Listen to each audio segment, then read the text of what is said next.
Good evening everyone. तो आज का टॉपिक है कंसीडरेशन और कंसीडरेशन के बारे में हम इस वीडियो में पूरा जानेंगे। बिना टाइम वेस्ट किए चलिए स्टार्ट करते हैं। तो हम इसमें पढ़ने वाले हैं मीनिंग एंड डिफिनीशन पढ़ने वाले हैं, legal rules regarding valid consideration क्या होगा इसको पढ़ने वाले हैं, rules of no consideration no contract भी पढ़ने वाले हैं और doctrine of privity of contract with exception पढ़ने वाले हैं। और इसी के साथ हमारा चैप्टर ये समाप्त हो जाएगा। तो सबसे पहले समझते हैं कि कंसीडरेशन होता क्या है। तो एक लेमन लैंग्वेज में अगर हम आपको बता दें तो कंसीडरेशन का मतलब होता है कि किसी काम के लिए कुछ लेना, मतलब कि एक दूसरे से कुछ एक्सचेंज भी करना, वो भी कंसीडरेशन कहा जा सकता है। जैसे कि अगर आपने किसी से कार ली तो उसको आप पैसा देंगे, तो वो पैसा देना यहाँ पर कंसीडरेशन हो जाता है। अब इसमें क्या लिखा हुआ है उसके अकॉर्डिंग अगर हम आपको बताएं तो इसमें लिखा है कि consideration is a price agree to be paid by the promisee for the obligation of promisor. मतलब कि प्रोमिसी जो है, प्रोमिसर को जो पेमेंट करेगा उसे हम कंसीडरेशन कहेंगे। अब द कंसीडरेशन वर्ड कहाँ से आया, तो ये जो है कंसीडरेशन का वर्ड जो है इंग्लिश केस में मीसा वर्सेस कुरी से बहुत पॉपुलर है। और कंसीडरेशन का वर्ड जो है पहले इसको जो है लैटिन वर्ड में कहा जाता था क्विड प्रो क्यो, और इसका जो है इंग्लिश मीनिंग होता है समथिंग इन रिटर्न। तो ये भी एक नंबर का क्वेश्चन पूछा जा सकता है। अब हम बात करते हैं कि valuable consideration in the sense of law में consist either some right, interest, profit और benefit acquiring to the one party और फॉरबियरेंस डिटरमिनेंट लॉस और रिस्पॉन्सिबिलिटी गिवन सफर्ड और अंडरटेकन बाय अदर पार्टी। इसका मतलब ये है कि कंसीडरेशन के लिए किसी पार्टी को तो लाभ होगा और किसी पार्टी को हानि होगी। कहने का मतलब जिस पार्टी को पैसा दिया जाएगा या फिर कुछ दिया जाएगा उसे तो यहाँ पर प्रॉफिट होगा, गेन होगा, उसे कुछ इंटरेस्ट मिलेगा, उसमें उसका कुछ इंटरेस्ट होगा, उसको कुछ बेनिफिट होगा। लेकिन जो पार्टी दे रही है उसकी रिस्पॉन्सिबिलिटी होगी, उसकी रिस्पॉन्सिबिलिटी देने की होगी, उसको लॉस होगा और ये सारी चीज़ों से सफ़र्ड करनी होगी, फॉरबियरेंस को सफ़र्ड करना होगा। तो इसे कंसीडरेशन कहते हैं। अब बात करते हैं कि सेक्शन 2D डिफाइन कंसीडरेशन कैसे करता है। तो कंसीडरेशन का definition section 2D of Indian contract act 1872 में लिखा गया है। तो पहले हम इसको पढ़ते हैं वन बाय वन और उसके बाद इसकी मीनिंग आपको समझाएंगे। तो इसमें लिखा है कि when at the desire of promisor the promisee or any other person has done or abstain from doing or does or abstain from doing or promise to do or abstain from doing something, such an act or abstinent or promise is called consideration for promise। कह रहा है कि promisor के Dzire पर promisee और कोई और व्यक्ति भी कोई भी जो है काम करने के लिए तैयार है या फिर काम करेगा या फिर काम कर लिया है, कहने का मतलब है कि कुछ पे करने के लिए, तो उसे हम कंसीडरेशन कहते हैं। अब इसमें कंसीडरेशन पास्ट, प्रेजेंट और फ्यूचर तीनों चीज़ों को जोड़ रहा है। अब इस डिफिनीशन को अगर हम एनालिसिस करें तो इसमें लिखा हुआ है कि consideration is an act of doing something, मतलब कि किसी भी काम को करने के लिए कंसीडरेशन होता है, दिया जाता है। जैसे Ajay guarantee Bhuvan for payment of price of good which Bhuvan wanted to sell on 1 month credit to Chaitanya and here selling of good on credit Bhuvan to Chaitanya is a consideration for as promise. क्योंकि अजय ने प्रॉमिस किया है कि वो पे कर देगा, तो ये जो है जो अजय पे करेगा उसे हम कंसीडरेशन कहेंगे। अब इसमें क्या है कि किसी भी काम को करने के लिए किया जा रहा है। अब consideration is abstinence, abstain from doing something में है क्या कि इसमें ये है कि जो है कि किसी भी काम को ना करने के लिए, तो किसी भी काम को ना करने के लिए भी कंसीडरेशन दिया जाता है। जैसे Abhishek promise Bharati not to file suit against him if the Bharati would pay him 1 lakh and here abstinence on the part of Abhishek would constitute consideration against the Bharti payment of 1 lakh in the favor of Abhishek। इसमें अभिषेक भारती से कहता है कि आप मेरे खिलाफ जो है सूट फाइल मत करिए कोर्ट में, मैं आपका जो नुकसान हुआ है 1 लाख का मैं उसका भरपाई कर देता हूँ। तो सूट फाइल ना करने के लिए जो 1 लाख का कंसिडरेशन दे रहा है उसमें ना करने की बात कह रहा है, मतलब कि अब्सटेन फ्रॉम डूइंग समथिंग, रोक रहा है किसी भी काम को करने के लिए। तो कंसिडरेशन किसी भी काम को करने के लिए भी दिया जाता है और किसी काम को ना करने के लिए भी दिया जाता है। अब consideration must be eight the desire of promisor. Consideration जो होता है ना उसको प्रोमिसी के डिजायर पे नहीं होगा, वो जो प्रोमिसर का डिजायर है, जो उसकी इच्छा है, जो उसकी विलिंगनेस है उसके अकॉर्डिंग होगा। ठीक है। और फोर्थ है कंसिडरेशन में move from promisee or any other person. तो फोर्थ में ये बताया जा रहा है कि कंसिडरेशन कोई ज़रूरी नहीं है कि प्रोमिसी ही दे, कोई अदर पर्सन भी प्रोमिसी की जगह कंसिडरेशन को पे कर सकता है। अब बात आता है कंसिडरेशन में भी पास्ट, प्रेजेंट और फ्यूचर। तो मैंने ऑलरेडी डिस्कस कर लिया है डिफिनीसन में कि कंसिडरेशन पास्ट भी हो सकता है, प्रेजेंट भी हो सकता है और फ्यूचर भी हो सकता है। जैसे कि किसी भी काम को करने के लिए पहले से ही पैसा दे दिया गया हो या फिर पहले से ही कुछ कंसिडरेशन दे दिया गया हो तो वो पास्ट कंसिडरेशन हो गया। और किसी भी काम को करने के लिए पैसा देना वो जो है प्रेजेंट कंसिडरेशन हो गया।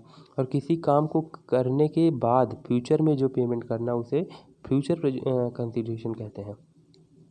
तो हम इससे ये कंक्लूजन निकाल सकते हैं कि consideration is equal to performance that party exchange with each other. मतलब कि जो भी एक्सचेंज एक दूसरे से करती है वो जो है हमारा कंसिडरेशन हो जाता है। अब form of the consideration is equal to कह सकते हैं सम बेनिफिट, राइट और प्रॉफिट टू वन पार्टी और सम डिटरमेंट लॉस और फॉरबियरेंस टू अदर पार्टी। इसको मैंने पहले ही आपको बता दिया है। अब 2.2 में बताया गया है कि लीगल रूल रिगार्डिंग कंसिडरेशन क्या है। तो consideration must be move at the desire of promisor. Promisor के डिजायर पर ही कंसिडरेशन हो सकता है, प्रोमिसी के डिजायर पर नहीं हो सकता। ये है इसका लीगल रूल। पहला लीगल रूल यही है कि consideration must be move at the desire of promisor. अब दुर्गा प्रसाद वर्सेस बलदेव का इसमें केस लॉ बताया गया है, जिसमें कि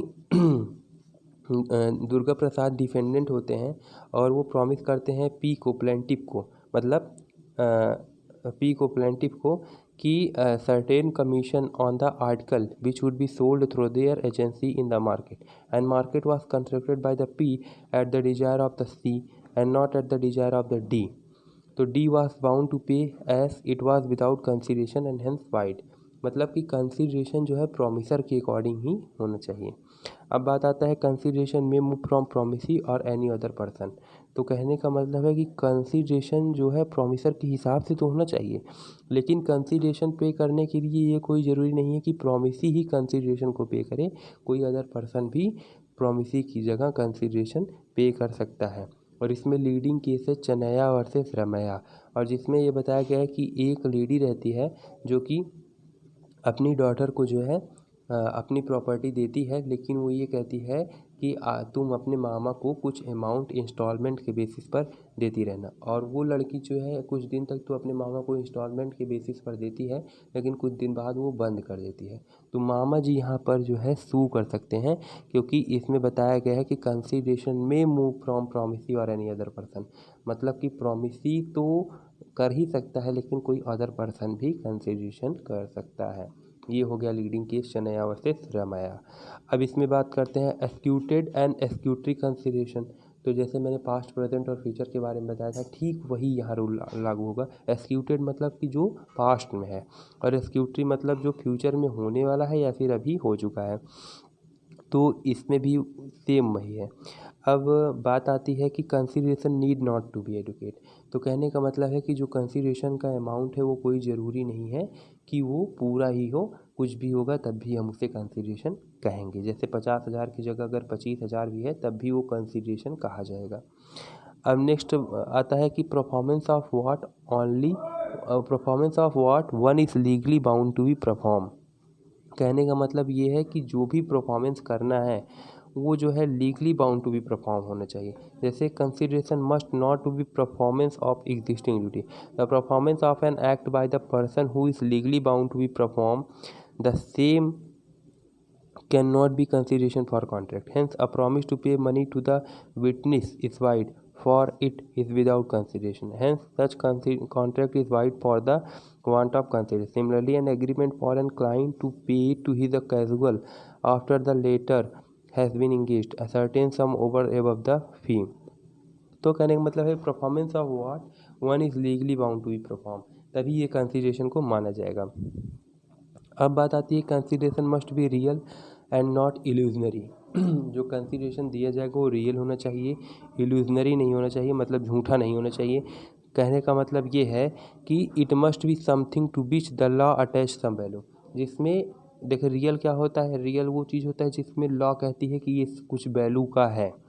और जो लॉ ये कहती है कि कोई भी वैल्यू नहीं है उसे हम इल्यूजनरी कहते हैं। तो कंसीडरेशन वो वाला होना चाहिए जिसमें लॉ कुछ वैल्यू अटैच करती है, otherwise it is a legally or physically impossible and it is not considered valid consideration. Okay, now the जैसे एक एग्जांपल भी ले लेते हैं। तो जैसे a man promise to discover treasure by magic and bring the dead person to live again, this transaction can be said to be void as it is illusionary, क्योंकि इसको लॉ में कोई वैल्यू नहीं दिया गया है। अब हम बात करते हैं consideration must not be unlawful, immoral or opposed to the public policy. कहने का मतलब है कि ऐसा कंसिडरेशन नहीं होना चाहिए जो कि इमोरल हो, oppose to the public policy हो और अनलॉफुल हो। जैसे अगर हम किसी को मारने के लिए जो पैसे देंगे तो वो मारना जो है अनलॉफुल है, तो ऐसे कंसिडरेशन जो है इलीगल है, मान्य नहीं है और ये कंसिडरेशन नहीं कहे जाएंगे। या फिर हम किसी भी गवर्नमेंट के ऑफिस में जाकर के घूस देते हैं किसी भी काम को कराने के लिए, तो ये oppose to the public policy होता है। और इमोरल मतलब कि किसी को गलत काम करने के लिए जो पैसे देते हैं वो जो है इमोरल होता है और ये भी कंसिडरेशन नहीं कहा जाएगा। एग्जाम्पल के लिए अगर हम कहते हैं कि ABC limited promise to give job to mister X in the government bank against the payment of 50,000। कहने का मतलब ये है कि ABC लिमिटेड कहती है कि गवर्नमेंट जॉब जो है उसको मिल जाएगा जब यक्स उसे 50,000 रुपये देगा। तो इसमें क्या है कि ये गवर्नमेंट जॉब के लिए घूस दिया जा रहा है और ये oppose to the public policy होता है, तो ऐसे कंसिडरेशन मान्य नहीं होंगे। अब हमारा थर्ड पॉइंट आता है कि suit by a third party to a contract. क्या थर्ड पार्टी भी कॉन्ट्रैक्ट के लिए शू कर सकती है? तो अगर जनरल रूल की बात करें तो though under the Indian contract act the consideration for an agreement may be proceed from a third party, the third party can not sue on contract. कहने का मतलब ये कि कंसिडरेशन तो प्रोसीड हो सकती है थर्ड पार्टी को, लेकिन थर्ड पार्टी कॉन्ट्रैक्ट नहीं कर सकती है। Only a person who is party to a contract can sue on it. कहने का मतलब है कि थर्ड पर्सन को जो है कंसिडरेशन तो प्रोसीड हो सकती है, लेकिन थर्ड पार्टी स्यू नहीं कर सकती है, केस फाइल नहीं कर सकती है, क्योंकि वो जो है पार्टी टू द कॉन्ट्रैक्ट नहीं होता है। और इसी कॉन्सेप्ट को हम कहते हैं stranger to consideration is valid and different from stranger to contract. कहने का मतलब ये है कि स्ट्रेंजर टू कंसिडरेशन तो वैलिड होता है, लेकिन ये डिफरेंट होता है स्ट्रेंजर टू द कॉन्ट्रैक्ट को। और यही कॉन्सेप्ट कहा जाता है doctrine of privity of contract. ये ध्यान में रखना, ये बहुत ही बड़ा डॉक्ट्राइन है जिसमें बताया गया है कि थर्ड पार्टी को कंसिडरेशन तो करने के लिए दिया जा सकता है, प्रोसीड किया जा सकता है, लेकिन थर्ड पार्टी केस नहीं फाइल कर सकती है।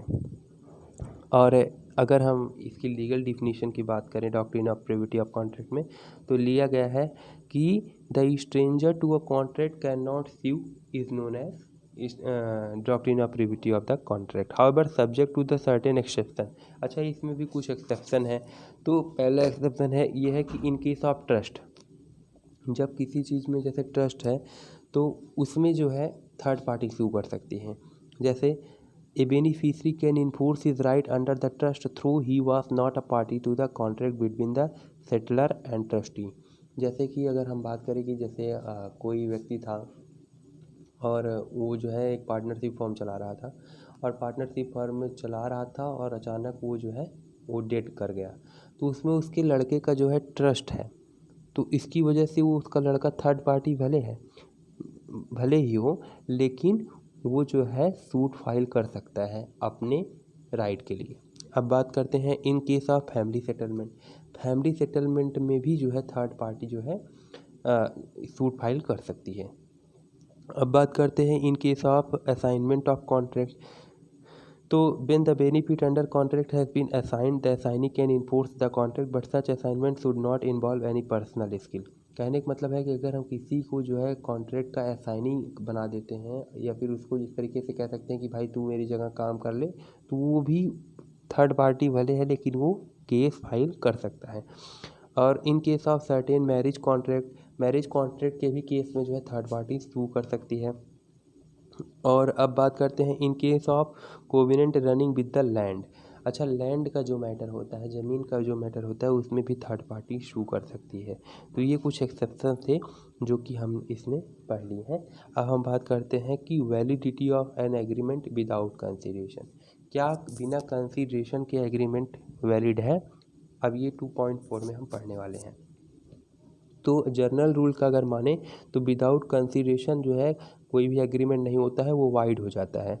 बट इसके भी जो है कुछ एक्सेप्शन हैं, लेकिन हम एक बार रीड कर देते हैं आप लोग के लिए। The general rule is that an agreement made without consideration is wide in every valid contract. Consideration is very important. A contract may only be enforceable when consideration is there.